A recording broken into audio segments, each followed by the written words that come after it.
In recent years, we physios have learnt to appreciate that as magic as we might like to think we are in terms of what we can do with our hands, what we can do with our special equipment, the biggest contributor towards a lot of people's pain, particularly tendinopathies, so problems with tendons or plantar fascia, which is basically a form of tendon or connective tissue, these things actually respond best to two things, or at least these two things really need to be considered if we're really going to get a handle on these conditions.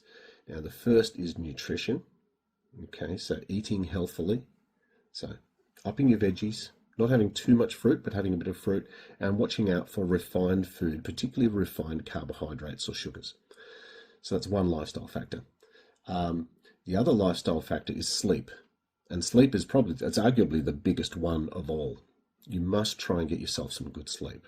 Get some good quality sleep. That's when your body heals.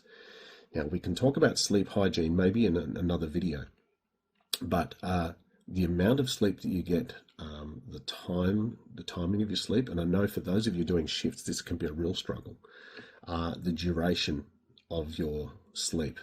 These are all massive, massive factors.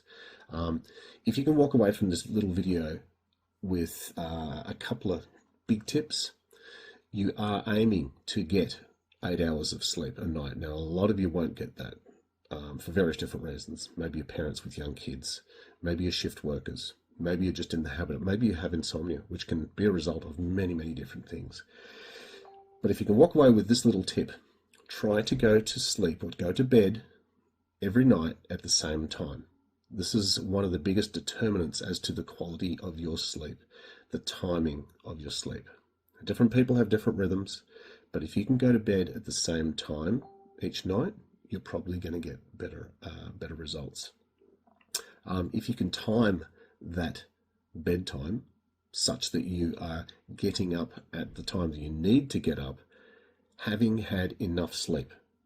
So if you might want to work backwards, I need to be up at 6 o'clock to get ready, to get the kids to go to school, and then I have to go off to work. Bit of a cliched sort of scenario, but maybe that's yours. Or I have to get up at this time to do whatever I have to do. Work backwards from that. 8 hours before that is when you should be going to bed, going to sleep.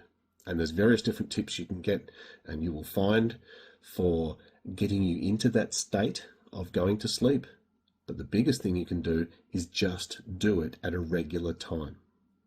All right, so far we've looked at nutrition, and which I'm not a dietitian, I'm not going to presume anything, but we do have resources that we can give you. Essentially, lots of veggies, reduce the refined food, the processed food, and particularly refined carbohydrates, because they will tend to inflame you. Okay, so that's nutrition. We've got sleep. Go to sleep at a regular time for a decent period of time. 2. Third factor. Hopefully this doesn't affect too many of you, but we know that some of you will be smokers. Smoking is a lifestyle factor. It's a choice. Some of you will want to quit smoking but haven't. Some of you will want to continue to smoke, and that's your choice. What you do need to know is that smoking does shut down some of the little blood vessels that serve these tissues that you're having problems with. So if this pain is getting you to the point where you are really getting the irrits with it, and if you've been thinking about quitting smoking, now might be a really good time to do that.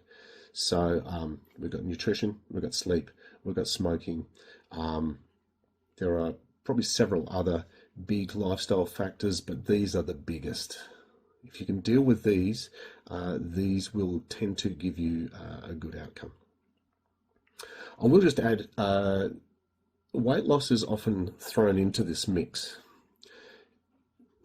In an environment where we don't like to be blaming anyone for how they are, these are a few important things to think about.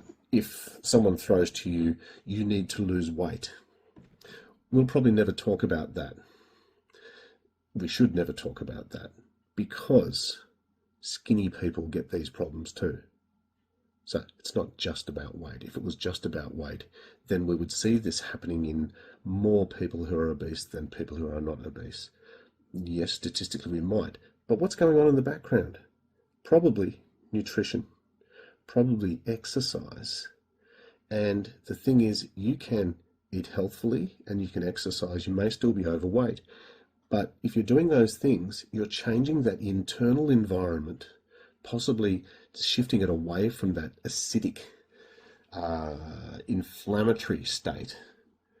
So, you might have heard about things like the Mediterranean diet.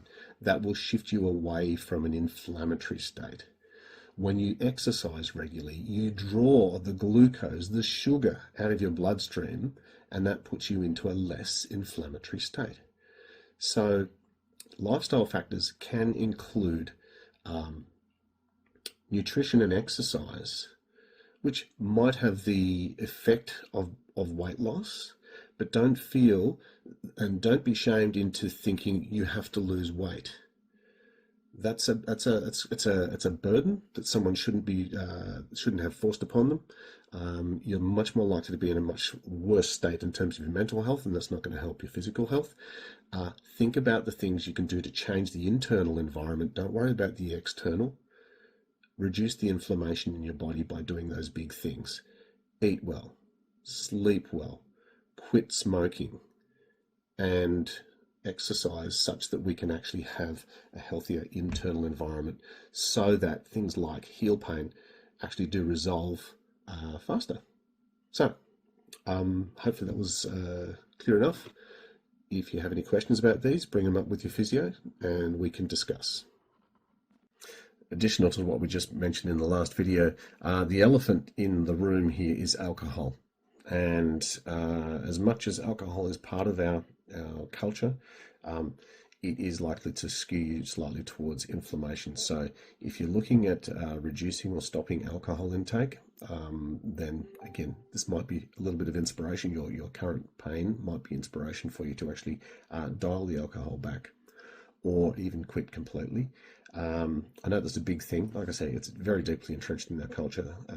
Most of us, statistically speaking, will still enjoy a drink. I'm not going to deny that.